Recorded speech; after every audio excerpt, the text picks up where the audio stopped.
Hello, welcome to the self-learning platform by Dr. Sushma Singh. Today we start Unit 9, Nation and Identity Concerns. E.V. Ramaswamy Naicker, Nazrul Islam, Pandit Ramabai, Jaipal Singh, Khan Singh.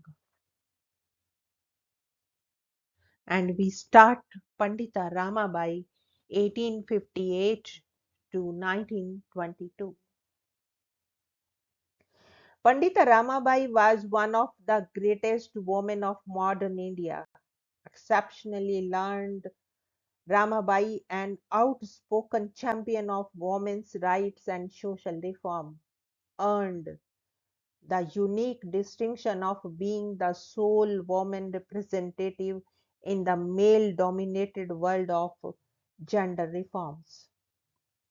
As Ramabai transgressed the boundaries and contested patriarchy in her educational and missionary activities, she understandably became the most controversial upper caste woman of her times, and hence was consciously erased from the modern Indian history for a long period.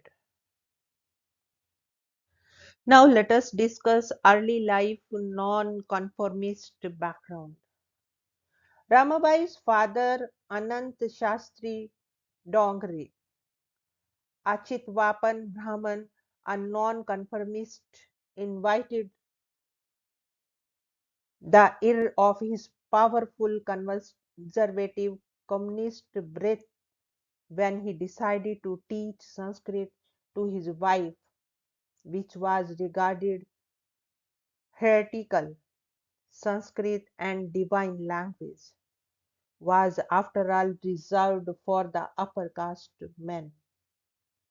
As consequences of his non-conformism, he had to live outside the community and took to wandering the country with his family, living off donations as a Puranic storyteller. His life was unique in the sense that while leading a Brahminical way of life, he strongly rejected some of its core principles. Ramabai learnt Sanskrit and Puranas in those hard days, full of suffering and pain.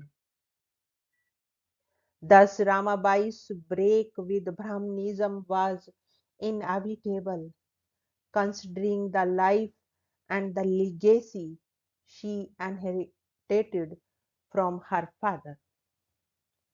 After the death of her parents, Ramabai arrived in Calcutta in 1878 at the age of 19. Interestingly, the religious elite of the city warmly welcomed her and encouraged her to study the Vedas and Upanishads despite the prohibition on women to do so.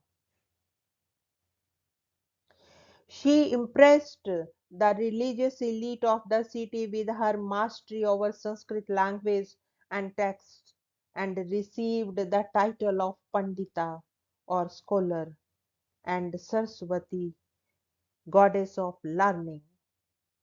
Ramabai soon took up her social reform agenda by traveling widely in Bengal and addressing women on the need for their education and emancipation, drawing heavily on the mythological figures of educated and independent women. Next point is contesting patriarchy, Hinduism and Christianity. Ramabai's reading of Dharma Shastra made her deeply conscious of the contempt with which women of all caste and men of the lower caste were treated in these texts. Like women ruled did not permit the Shudras to perform the same religious acts as the upper caste.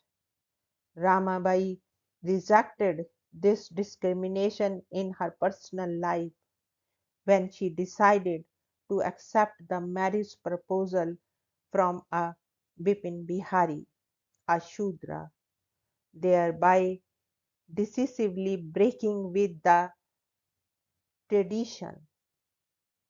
Bipin was excommunicated as it was an intercaste marriage by civil registration. Just after 2 years of marriage, Bipin's death forced widowhood on young Ramabai at the age of 24. After her initial experiences of oppressive widowhood, Ramabai refused to be confined to the domestic space and catapulting herself into the public arena. Returning to Maharashtra, Ramabai experienced her first public encounter with the forces of patriarchy when she set up the Arya Mahila Samaj in 1882 in Pune to mobilize women and aroused instant hostility. She brought out a book in Marathi, Sri Dharman Niti, Morals for Women, with the objective of counseling the helpless and ignorant woman. The Kesari commented, in reality, it is the task of men to eradicate these and other evil customs in our society. Women cannot therefore interfere in it for many years to come, even if they were panditas and have reached the ultimate stage of reform. Our women will have to be under the control of men for a long time to come. Undertreated Ramabai set up a home for high caste Hindu widows and made an appeal to the Hunter Commission to provide training facilities to women to become teachers and doctors, enabling them to serve other women. However, she failed to connect to the women in Maharashtra and felt alienated as she had no community, no social base, and no real emotional bonds to fall back upon. This led her to search for solace in religion and God, which could simultaneously accommodate her social agenda as well as her personal quest for religious fulfillment. Thus, she got converted to Christianity by the Anglican Church. Ramabai's encounter with the patriarchy of the Anglican Church across the globe was no less harsh. When she was offered a professorship which would involve her teaching to male students, the Bishop of Bombay protested, or above all things, pray, believe that her influence will be ruined forever in India if she is known to have taught young men.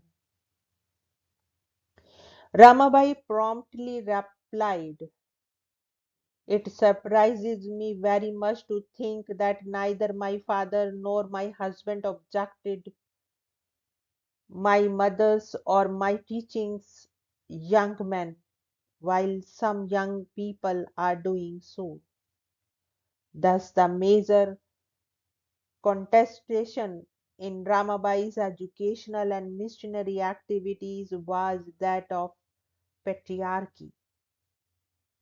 A Christian convert and renowned social reformers, Pandita Ramabai was a scholar of Hinduism who had profound disagreements with its philosophical premises, particularly with regard to women, and later as a Christian convert who rebelled against Christian dogma.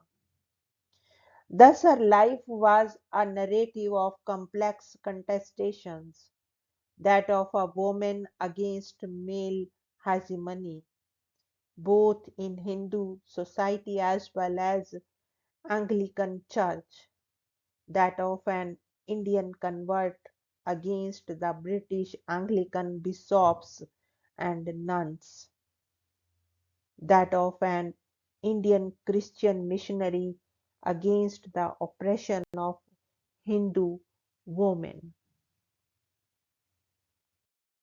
Now we want to wind up this lecture and thank you so much for your attention.